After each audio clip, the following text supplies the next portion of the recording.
Olá, muito boa tarde. Em primeiro lugar, desculpa estar postando aula só agora. A aula que eu postei ontem, parece que teve algum problema no vídeo e ela ficou corrompida, sei lá, deu algum problema que o vídeo ficou indisponível para o YouTube, tá bom? Bom, vamos continuar nossa aula. Aula 8, que a gente vai abordar finalzinho de funções orgânicas e a parte de isomerias, tá? Olá, de olho sempre no nosso programa, as matérias de hoje, tá? Vamos lá. O que faltou de função orgânica para a gente? Faltou a gente falar de amida, tá? As amidas são formadas pela ligação de uma reação, né? De um ácido carboxílico com uma amina. E o que marca isso daí, visualmente, é um nitrogênio que está ligado a um carbono que tem dupla O, tá? Essa dupla O a gente chama de carbonila, mas, como veio de um ácido carboxílico, ao invés de chamar carbonila, a gente vai chamar de grupo acila, tá bom? Aquela carbonila da cetona chama carbonila mesmo, tá? Aqui a gente vai chamar de acila. E tem alguns lugares que a gente encontra algumas amidas, né? A gente encontra no nylon, tá? Que é esse tecido aqui que eu coloquei cinza. Kevlar, que é colete à prova de balas. A ureia, que eu coloquei a formulinha dela aí. Se vocês forem ver, ela é uma diamida, né? Você tem o C, duplo N, C duplo O N, entendeu? É uma molequinha simétrica também. E também as sulfamidas, né? São antibióticos que têm como função atrapalhar o metabolismo de aminoácidos das bactérias. Aí uma das classes importantíssimas de antibiótico, mas tomar cuidado, que pode causar dano renal. Para a gente nomear as amidas, a gente vai ter que pegar primeiro o número de carbonos na cadeia principal, e a cadeia principal vai até o C da dupla O. A gente vai ver as insaturações da cadeia principal, se houver, e a gente coloca a amida depois. Tá? Vamos começar tentando aqui, ó, o composto da esquerda. Qual que é a cadeia principal aqui? A cadeia principal seria H3C, ligação simples C. Tá? Então, quantos carbonos nós temos aqui? Nós temos 2. A gente vai usar o prefixo para isso, que seria et. Tá? E tem insaturações? Não tem. Então, a gente vai usar etan. Tá?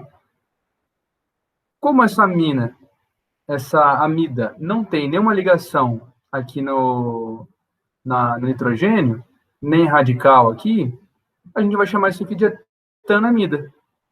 Se vocês forem lembrar, isso aqui veio de uma reação de um ácido carboxílico, que é dessa parte da molécula aqui que eu estou passando o mouse, e de uma amina. Né? Isso aqui foi uma reação de um ácido etanóico com um composto chamado de NH3, amônia. Como o ácido etanóico também pode ser chamado de ácido acético, a gente pode chamar isso daqui de acetamida. Tá?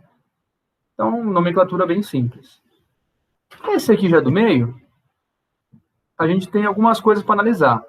Primeiro de tudo, quem que é a cadeia principal? Já deixei numerado para vocês. Desde o carbono que está com a acila até a ponta mais longa que tiver. Tá? Então, são 6 carbonos na cadeia principal, mais um radical metil no carbono 3. E a gente também vai ter aqui um radical no N, ligado ao N. Então, como é que a gente vai nomear isso daí? Primeiro de tudo, vou abrir o pente aqui. A gente vai pensar nisso daqui, ó. Vou pegar essa molécula.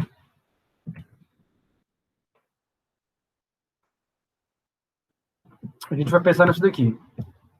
Vamos nomear a cadeia principal e o primeiro radical. O primeiro radical é o 3-metil. E a cadeia principal seria um hexano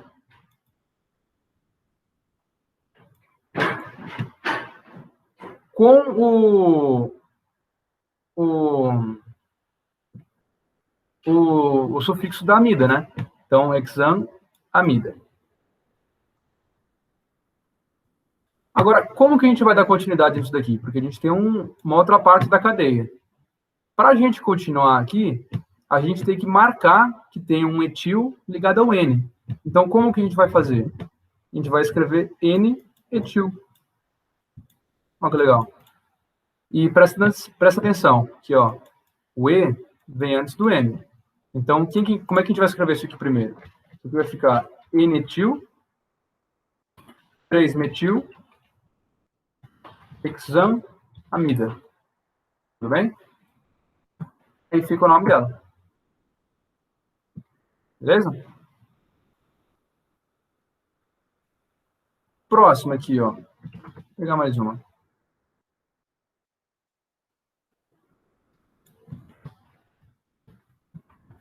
Veja bem, aqui a gente tem que fazer o mesmo procedimento. A gente vai ver a cadeia principal, que vai desde o carbono, que está ligado à sila, até a outra ponta dele. Então, a gente tem 3 carbonos aqui. Sem ramificações. Então, essa cadeia principal ficaria como?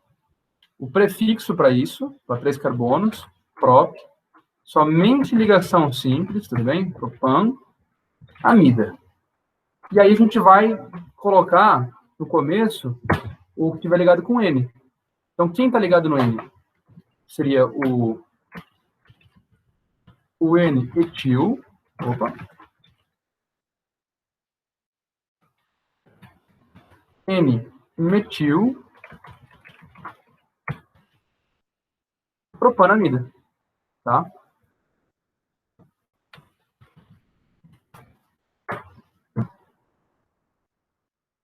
Entenderam?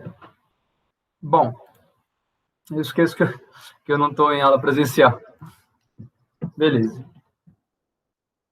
Então tá.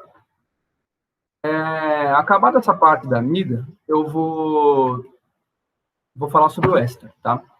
O éster, tal qual a amida, também veio de uma ligação, de uma reação com um ácido carboxílico. Só que ao invés de ser um ácido carboxílico reagindo com uma amina, vai ser um ácido carboxílico reagindo com um álcool, tá? E aí, o que vai ser a marca registrada? A gente vai ter um composto com C-O-O. Tá? Também a gente vai chamar de acila esse O, porque veio de um ácido carboxílico. E onde que a gente pode encontrar isso daí? A gente pode encontrar isso em medicamentos, como o AAS, que é o ácido acetilsalicílico, também chamado de aspirina. E é um anti-inflamatório muito bom, que até tem uma história engraçada com isso daí. Engraçada não, é um pouco tragicômica, porque quando eu era pequenininho, minha avó me dava isso daí como se fosse balinha, mano. Olha que perigoso, mano. Já imaginou? Uma das coisas também que o AS faz é afinar o sangue, que seria por causa da sua propriedade de impedir a agregação plaquetária, tá? Então, meio que o sangue afina porque tem menos coisa agregada. Vamos deixar desse jeito, tá? Outras coisas de ésteres que a gente pode citar é que eles são flavorizantes. Ou seja, eles dão aroma para as coisas. Aroma e sabor, tá? E também tem o uso na indústria, né? Em polímeros. A gente pode ver, por exemplo, os materiais de PET, né? E esse PET significa polietileno tereftalato, e nessa substância aí a gente encontra o éster, tá bom? Quando eu for falar de polímeros, eu vou retomar isso aí com vocês. E também gorduras, isso é extremamente importante de citar. Mas por que gorduras? Porque a gordura que a gente tem no nosso organismo, ela é transportada como um triacilglicerol, transportada e estocada, né, como um triacilglicerol, que é um éster, né, um triéster, na real. É uma ligação de um triálcool, que é o glicerol, com 3 ácidos graxos. Aqui o ácido acetil salicílico, né? As garrafas PET. Aqui uma doença bastante comum quando a gente tem altos níveis de triacilglicerol e colesterol elevado, né? Que é a aterosclerose. E aqui à direita que mostra qual é o composto químico, qual que é o éster, que dá qual aroma, né? E a nomenclatura vai ficar como? A gente vai usar o número de carbonos da cadeia principal, que nem a amida vai ser até o carbono da dupla O, vai colocar ato, D, e o número de carbonos que restar depois, terminar com ila. É interessante de vocês traçarem um paralelo desse ato aqui, porque o sufixo ato, ele também está na matéria de ácidos da inorgânica, né? Que quando a gente tem um ânion, a gente bota ato, e quando ele está num ácido, a gente deixa como ico, né? Tal qual no ácido carboxílico, tá ligado? Então, bom anotar isso daí, porque isso aqui veio de um ácido, tá? Isso aqui veio de um ácido. Então, que era ico, virou ato. Então, esse composto aqui, ó, que dá aroma de morango, como é que a gente nomearia ele? Vou pegar aqui. Primeiro de tudo, a gente vai olhar para a cadeia principal, que vai ser essa daqui. 2 carbonos, et. Tudo bem? Só ligação simples, etan. E aí, a gente termina. Etanoato D. E o que sobrou? Que é o número de carbonos, ou o radical dessa cadeia secundária aqui, né? Seria como? Primeiro, vamos analisar aqui. A gente tem 4 carbonos organizados de forma não linear, né? Se vocês forem lembrar dos radicais que a gente tem aquele que é assim, ó, que é o butil, ó, carbono, carbono, carbono, carbono. A gente tem o sec-butil, que é nesse mesmo arranjo, só que quando a ligação está por aqui, ó, a ligação está por aqui. E a gente tem mais um arranjo de 4 carbonos, que seria esse daqui, ó. E a gente vai ter ligando por aqui ou ligando por aqui, ó. Nesse caso, a gente tem esse daqui, que a gente vai chamar de isobutil. Então, isso aqui seria etanoato de isobutila. Beleza?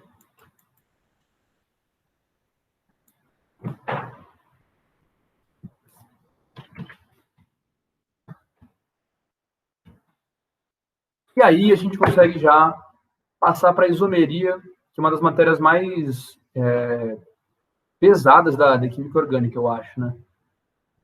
Porque você precisa de muita visualização, né? Tudo que tem que ter visualização requer que você fique atento e perceba os padrões, né, das moléculas, né? Nós temos 2 tipos principais de isomeria: a isomeria plana e a espacial, sendo que a espacial ela é subdividida em 2 grupos, que são a geométrica e da óptica. Tá? A isomeria plana tem 5 tipos principais. O primeiro deles é o de função. E acontece quando 2 compostos têm a mesma fórmula molecular, porém estruturas diferentes, porém fórmulas estruturais diferentes. Tá? Essa é a definição de isomeria. No caso da função, o que a gente vai ter? Mesma fórmula estrutural, e a diferenciação que a gente vai ter vai ser na função. Então, olha aqui, o etanol e o metoximetano. Ambos são C2H6O. C2H6O. Porém, é inegável que eles sejam distintos. Tá? O que aconteceu? Esse O aqui, que estava para fora da cadeia, agora está para dentro da cadeia. Tá? Então, isso aqui é um caso de isomeria de função. E nesse outro caso aqui, ó, álcool e fenol. Mesma coisa. a gente tem um OH ligado a um CH2, e depois a gente tem um OH ligado ao anel aromático, né? Então, aqui um álcool, aqui um fenol. Isomeria plana de função. Nesse outro caso aqui, que a gente tem à esquerda, a gente tem dois compostos, cuja fórmula molecular é C3H6O, e eles têm funções distintas, né? É a dupla O da ponta, típico do aldeído, e a dupla O de meio, típico da acetona. É bom vocês terem essa ideia dos parzinhos das funções orgânicas. Então, etanol pareia com éter na hora da isomeria plana. Álcool pareia com éter na isomeria plana. Álcool pareia com fenol. Aldeído pareia com cetona. Éster pareia com ácido carboxílico. Então, é sempre bom vocês terem esse tipo de ideia, porque daí vocês conseguem ter agilidade. Muitas das questões que a gente tem envolvendo isomeria plana são questões que você tem que identificar parzinhos, que são isômeros, né? E aí, por exemplo, você tem um álcool e uma acetona. Você já vai desprezar na hora, porque esse par não faz isomeria, né? Agora, se for um éter e um álcool, aí dá para você pensar nisso daí, tá? Mais um, cadeia. Aqui a gente vai ter mudança na cadeia da minha estrutura, tá bom? No primeiro exemplo aí de cima, a gente tem o 1-propeno, ou prop-1-eno, da maneira mais atual, e o ciclopropano. O que mudou aí? Mudou a cadeia, que antes era aberta e depois ficou fechada, mas continua sendo o mesmo composto, né? A mesma forma molecular, os compostos são distintos, perdão.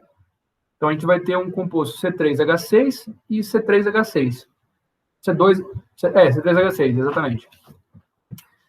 E agora, ciclopentano e metilciclobutano. É a mesma coisa. A gente vai ter um composto de cadeia fechada e um composto de cadeia mista aqui. Mudou a cadeia, mudou o composto. Compostos distintos. E nesse exemplo aqui, a gente vai ter o hexano, cadeia aberta, linear, e o 3-metilpentano, que vai ser um composto de cadeia ramificada, tá? Aberta, porém ramificada. Avançando, a gente vê numa questão de posição, tá? E aí a gente vai mudar principalmente ou a posição de radicais ou a posição de funções orgânicas. Então, ó, veja bem, olha esses três álcoois que eu coloquei para vocês aí em cima. A gente vai ter um pentanol, ou pentão 1-ol, o 2-pentanol, ou pentão 2-ol, e o 3-pentanol, ou pentão 3-ol. Esses três compostos têm cadeia aberta, não ramificada, e são álcoois. Então, eles não podem ter diferenciação nem por função, nem por cadeia. Ah, mas é ramificada. Não tem ramificação. Isso aí é função orgânica. A cadeia carbônica está linear ainda. Não tem ramificação. Então, o que mudou aí? Mudou a posição da hidroxila na cadeia. Nesse próximo aqui, quem que a gente tem? Se vocês eliminarem o CH3 da conversa, o que vocês vão imaginar? Ácido benzoico. Quando você bota o CH3, você tem algumas posições possíveis para colocar. Você pode colocar numa posição 1, 2, que seria uma posição em carbonos adjacentes ao carbono que tem o álcool, o ácido colocado. Na posição 1, 3, que está em carbonos conjugados. E na posição 1, 4, de carbonos afastados ou isolados. Cada uma dessas posições vai ter aqueles nomezinhos que eu já falei para vocês, né? Orto, quando estiver na posição 2, meta, quando estiver na posição 1, 3, e para, quando estiver na posição 1, 4. Então, esses compostos aqui, a diferenciação deles dá pela posição. Caso vocês queiram nomear, isso seria como? Seria primeiro de tudo, é um ácido, né? Então, a gente vai começar nomeando com ácido. Ácido 4-metilbenzoico ou ácido 2-metilbenzoico. Se você quiser usar o orto e o negócio lá, você não vai poder começar com ácido. Quer dizer, você não vai poder colocar, tipo, a referência no ácido benzoico. Você vai ter que botar referência no tolueno. Seria um composto sem o ácido, só com o anel aromático CH3. Então, nesse caso aqui, seria o ácido paratoluênico. Eu acho que é isso, mano. Toluico, ácido paratoluico, ou petoluico aqui, e aqui seria o ácido otoluico, ortotoluico. São uns nomes muito bizarros. Eu sugiro que vocês não se apeguem muito ao ortometipara e foquem mais no nome da IUPAC, né, que seria você colocar aqui, ó, o ácido 4-metilbenzoico e 2-metilbenzoico. Foca no certo, foca no simples.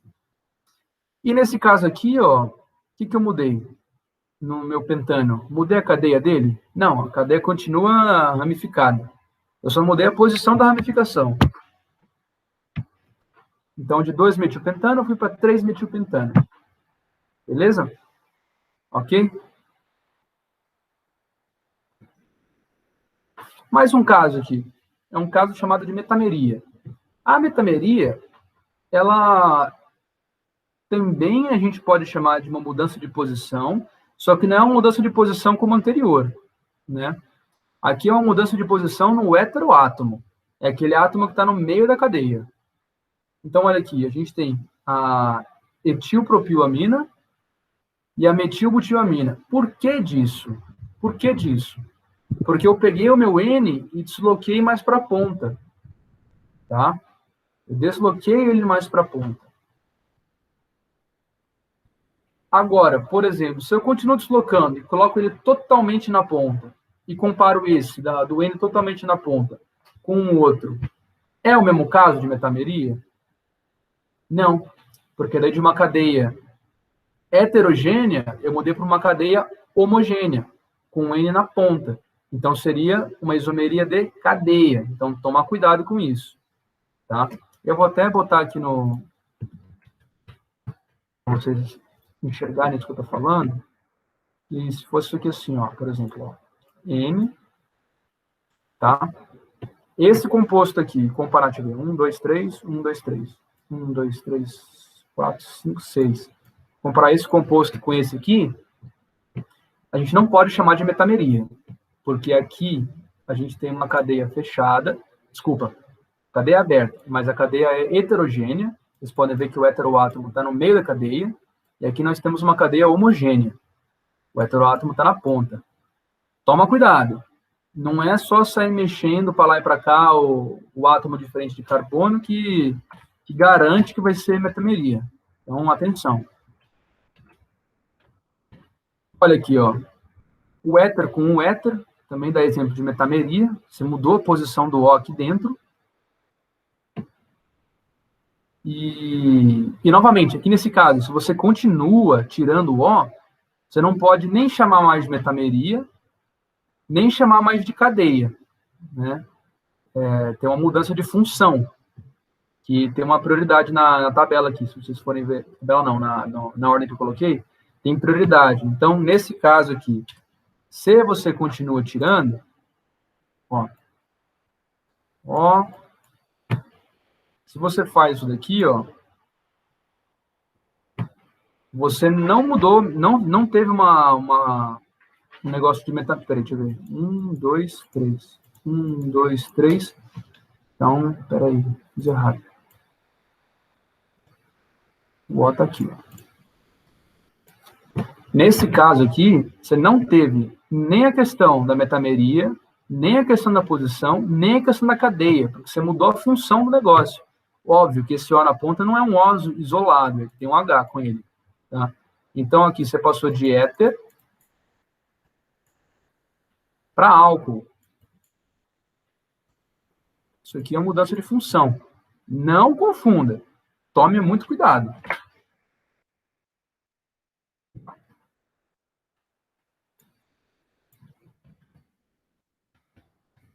Aí, mais um comentário aqui, que tem mais uma fórmula mostrada.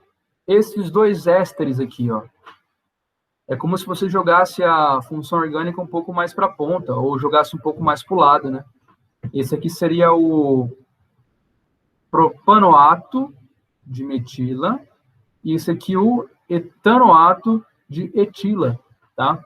Então, a gente mudou a posição da função sem alterar a cadeia e a função, tá bom?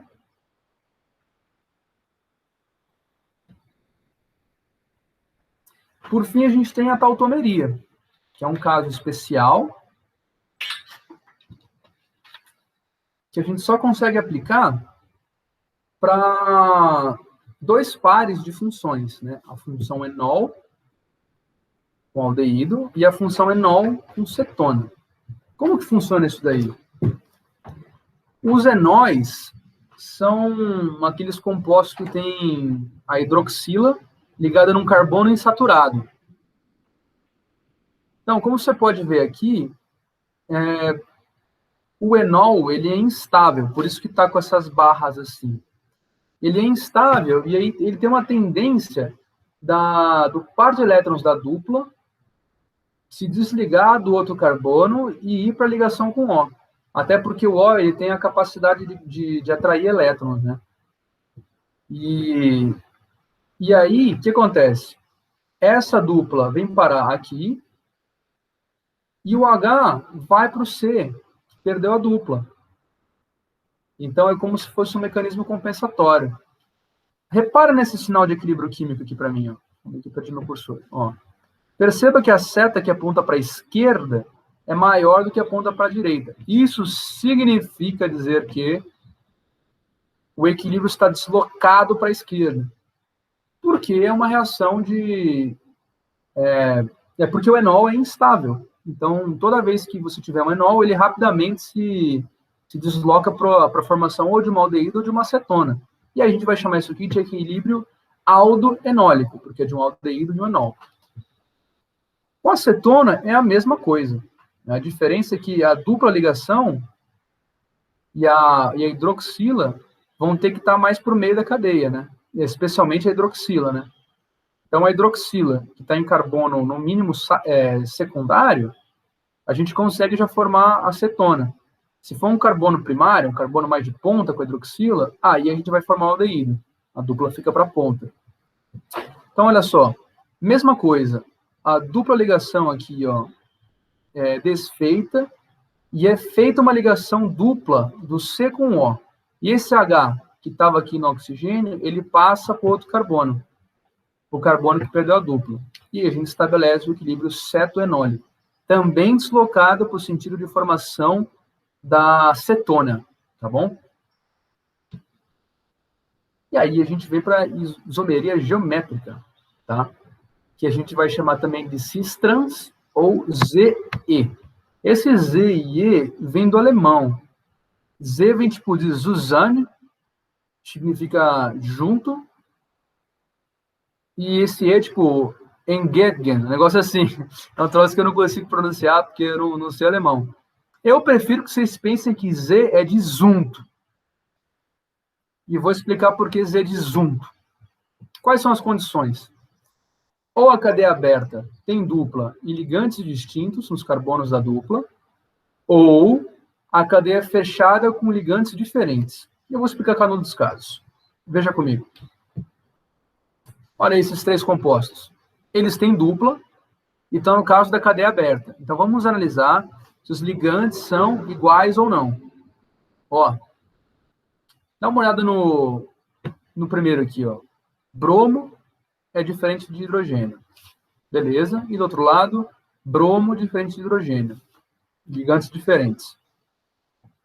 Eles não precisam ser diferentes em relação ao outro carbono, tá? É só em relação ao mesmo carbono que tem que ser diferente. Olha o 2. Bromo, hidrogênio, bromo, hidrogênio. Beleza? Olha o 3. Hidrogênio, hidrogênio. É o mesmo ligante para esse carbono aqui, ó. E bromo, bromo, mesmo ligante. Então, meus queridos, não existe o 3 na isomeria geométrica. Não tem como. E aí, como é que a gente vai fazer para evidenciar a isomeria geométrica? A gente vai, primeiro, Passo número 1. Eles vão passar um traço na ligação dupla e circular os ligantes de maior peso molecular. Então, ó, bromo é mais pesado que o hidrogênio, né? Mais pesado. Deixa eu ver se eu lembro quanto mais pesado, assim. O bromo, velho, ele é da família 17, então ele está encostado na direita da tabela, antes dos gases nobres. E aí, se vocês forem lembrar daquela região da fila, a gente vai ter o flúor, cloro, e já vem o bromo. Então, a gente está falando de um composto com, deixa eu ver, acho que são 5 camadas. Eu posso estar enganado, mas são 5 camadas. E hidrogênio só tem uma camada eletrônica. Então, o bromo tem muito, mas muito mais massa do que hidrogênio. No primeiro caso aqui, a gente vai ter os compostos de maior peso molecular separados daquele plano que eu pedi para vocês traçarem, né? E na direita, a gente vai ter eles juntos, do mesmo lado. Quando isso acontecer, a gente vai fazer como? A gente vai chamar de trans, quando tiver esse cruzamento assim do plano, e cis, se os dois compostos com maior peso molecular estiverem do mesmo lado, tá? Nesse caso aqui, pensa no seguinte, a gente vai chamar de cis também o Z, seria o isômero Z, de junto, porque os compostos de maior peso molecular estão juntos aqui. E aqui eles estariam separados, tá ligado? Estão separados. Que péssimo, mano, péssimo. Mas tudo bem. Olha lá, outra coisa importante. Qual desses dois compostos, cis e trans, teria maior polaridade? Para responder essa pergunta, eu já deixei marcado ali para vocês o momento dipolar, tá? Que seria aquela tendência do átomo de atrair os elétrons na ligação. O bromo, ele é bem eletronegativo, muito mais do que o carbono com que ele está ligado. Então, ele puxa para si. Só que nesse caso aí, o que acontece? Eu tenho um bromo puxando para lá e um bromo puxando para cá, meio que essa polaridade fica enfraquecida. Eu não vou chamar isso de apolar.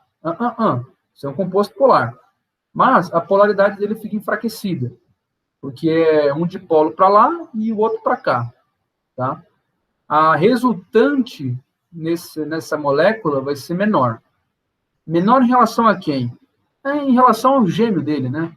Ao cis dele. Porque daí a gente vai ter dois momentos dipolares que não estão em sentidos opostos, né? Não vou dizer nem que eles estão no mesmo sentido, mas eles estão num sentido de jogar para o mesmo lado, entendeu? Se vocês lembrarem daquele plano que eu mandei para vocês traçarem, eles estão jogando para o mesmo lado.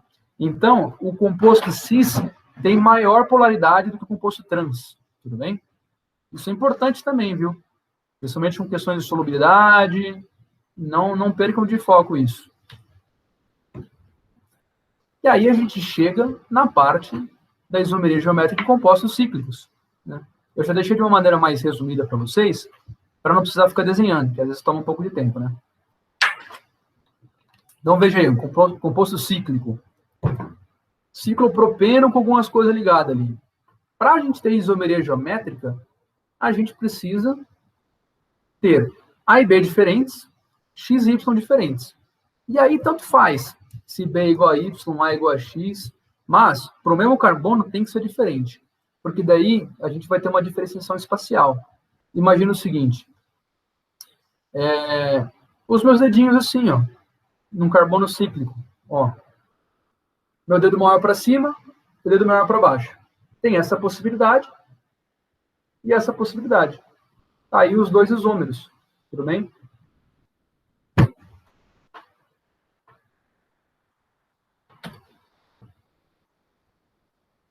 Agora a gente vai para a última parte da aula, que é de isomeria óptica. E detalhe, viu? Esse P, ele não é mudo. Quer dizer, eu não sei o que é uma consoante muda. Eu não lembro se é aquela que você não pronuncia ou aquela que não tem a vogal acompanhando. Eu acho que é aquela que você não pronuncia. Esse P aí não é mudo. Tá? Não é tipo o H de hospital, que você não não bota som, tá? Você fala isomeria óptica, não ótica. Porque a ótica está relacionada à audição e a óptica está relacionada à visão. Tanto que, mano, a óptica a gente nem confunde, né? Mas qual que é o nome do especialista de ouvido? Não é um otologista? Ou até aquele cara que faz muita coisa, o otorrinolaringologista, agora que cuida de ouvido, nariz e garganta, o otorrino. Então, ótico é de ouvido, óptico de olho, tá? Mas a língua portuguesa também é um troço tudo bizarro, né? Se você for ver as lojas de lentes de armações, é ótica. Tipo, meu, tudo bem. Vida que segue. O que acontece na isomeria óptica? São compostos que têm propriedades físicas e químicas exatamente iguais, ou seja, ponto de ebulição é igual ao ponto de fusão, reage da mesma forma, tem as mesmas propriedades químicas. Então, se um é ácido, o outro é ácido. Enfim.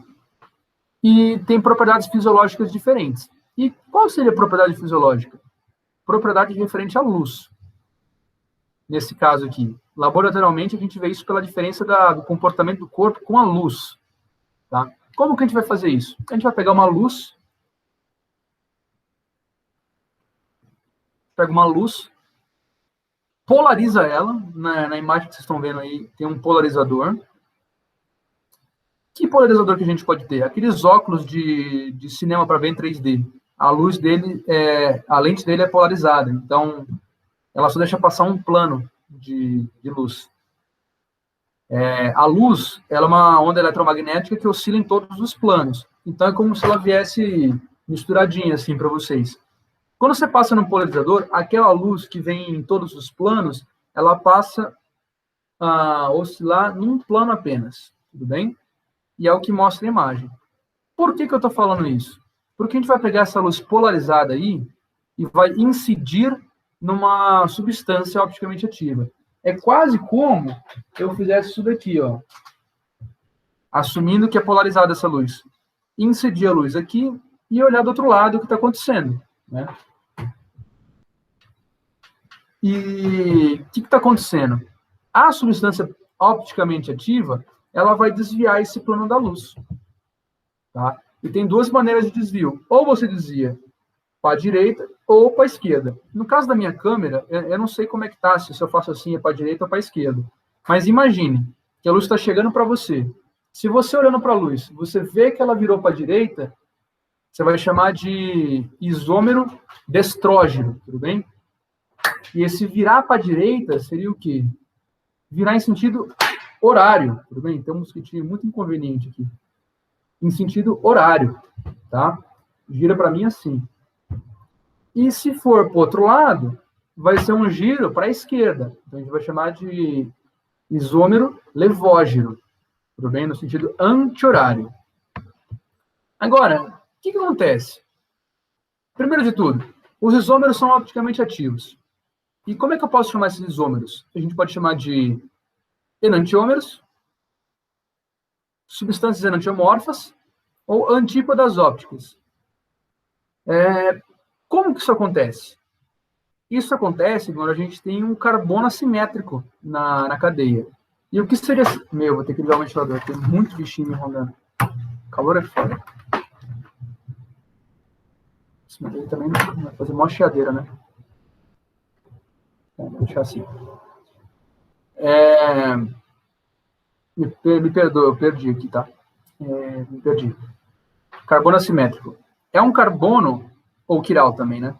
É um carbono que tem 4 ligantes distintos nele. Como que a gente veria isso daí? Né?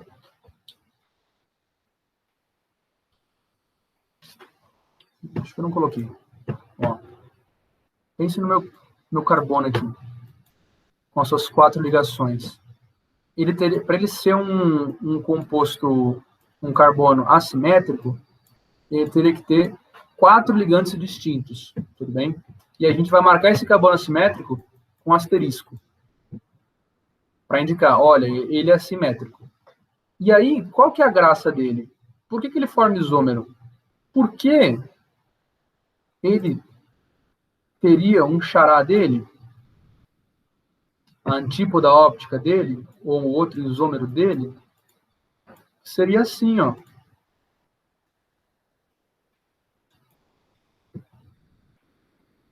Espera aí que eu esqueci de como funcionam os espelhos, né? Ah, beleza.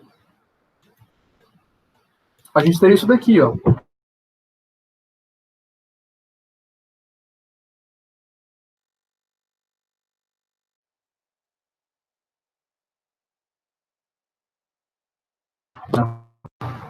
Voltou.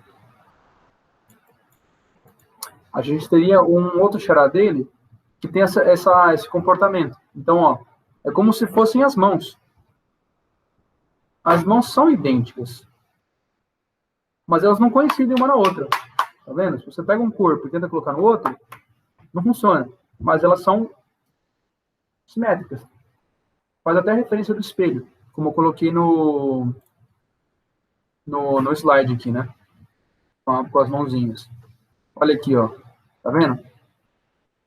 Apesar de serem os mesmos ligantes nos dois casos, o da direita é diferente da esquerda porque eles não se sobrepõem. Um é destro, o outro é levo. E aí o que acontece? Nessa brincadeira de ser levo e ser destro, a gente vai ter atividade óptica. Né? O destro vai desviar o plano da luz no sentido horário e o levo no sentido anti-horário. E como que eu vou saber quantos são? Porque isso também é questão de prova. Você vai saber isso com a formulinha, que é o número de isômeros opticamente ativos vai ser 2 elevado a n, em que n é o número de carbonos assimétricos. E no caso dos opticamente inativos, a gente vai ter 2n menos 1. Menos 1 no expoente, tá bom? E eu vou explicar isso daí. Por que haveria de ter um isômero opticamente inativo? Porque, às vezes, na minha mistura, no meu composto ali que você pegou para analisar, você tem a mesma quantidade de levo e destro. Então, como eles são antissimétricos, um gira para um lado, o outro gira para o outro, e com a mesma intensidade, o mesmo ângulo, então, se tiver metade e metade, um mata o outro. E aí a luz parece que não desviou. Tá? E a gente vai chamar isso de mistura racêmica. Tá bom? Isômeros opticamente inativos acontecem em misturas racêmicas. Então, nesse caso aí, do composto anterior aí, do que está no espelho ali, a gente teria a versão levo e a versão destro. Só que a gente não sabe numa mistura qual que é a quantidade de cada um. Se a gente tiver lá só o destro, a gente vai ter um desvio para um lado, sim. A gente vai ter um desvio para o lado. Se a gente tiver só o levo, o desvio para o outro. Se tiver uma mistura deles, vai estar entre. E se for uma mistura 50-50, não desvia a luz. Aí parece que não mexeu. Mas tem ali. Ali tem. Não é porque não mudou o plano da luz que não tem nada. Tá?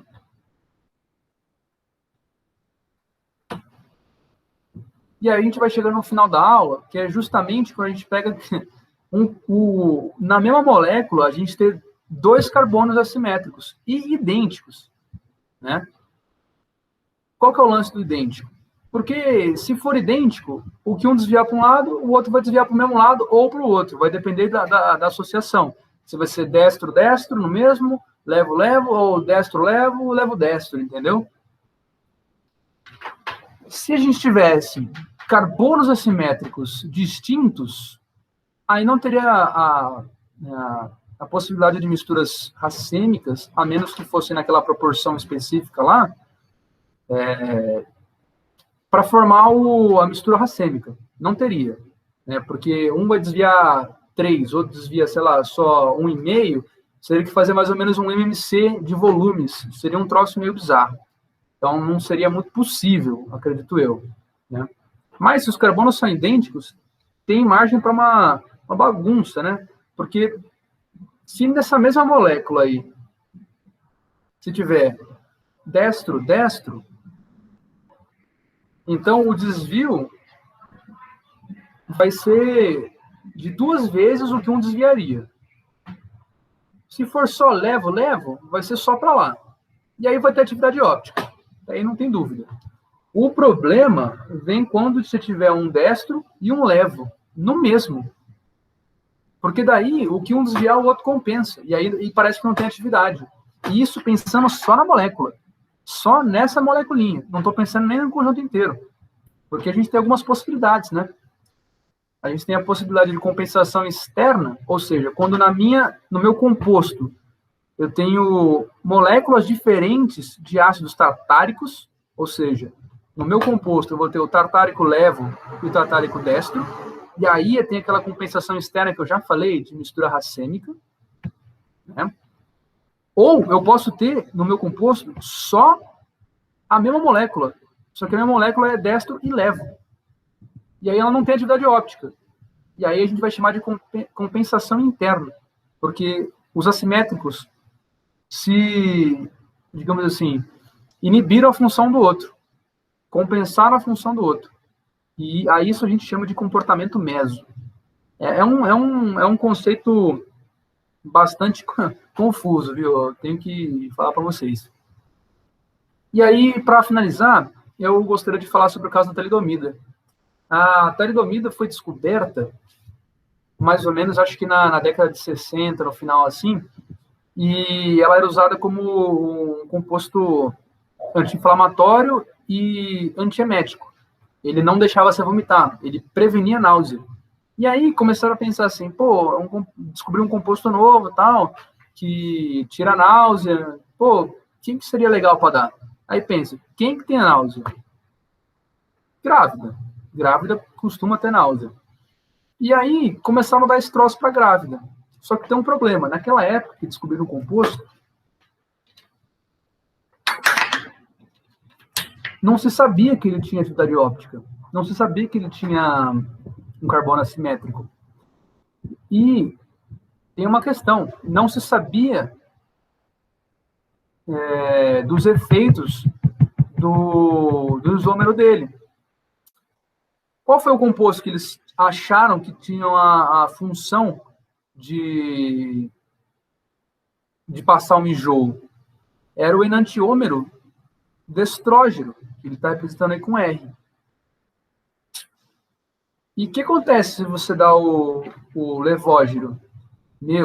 O levógiro não só não tem nenhuma função positiva, tipo, não é anti-inflamatório, analgésico, nada disso, como ele também tem efeito teratogênico. Ele perturba, muito intensamente o desenvolvimento fetal. Então, tipo, começaram a usar esse troço aí e começou a explodir malformações congênitas. Então, crianças que nasceram com os membros mais curtinhos, crianças que nasceram com os membros arqueados, crianças que nasceram com deformidades no rosto, no corpo, e aí vetaram isso daí, né? Vetaram. Porque não dá para ficar brincando com desenvolvimento fetal, né? Tá? Então, é isso aí. Eu vou encerrar a aula por aqui. Se vocês tiverem alguma dúvida, vocês podem continuar mandando mensagem. E a gente se vê na próxima aula. Eu peço desculpas por ter demorado para postar a aula. Eu tive aquele problema que eu já citei para vocês. E a gente se vê. Demorou?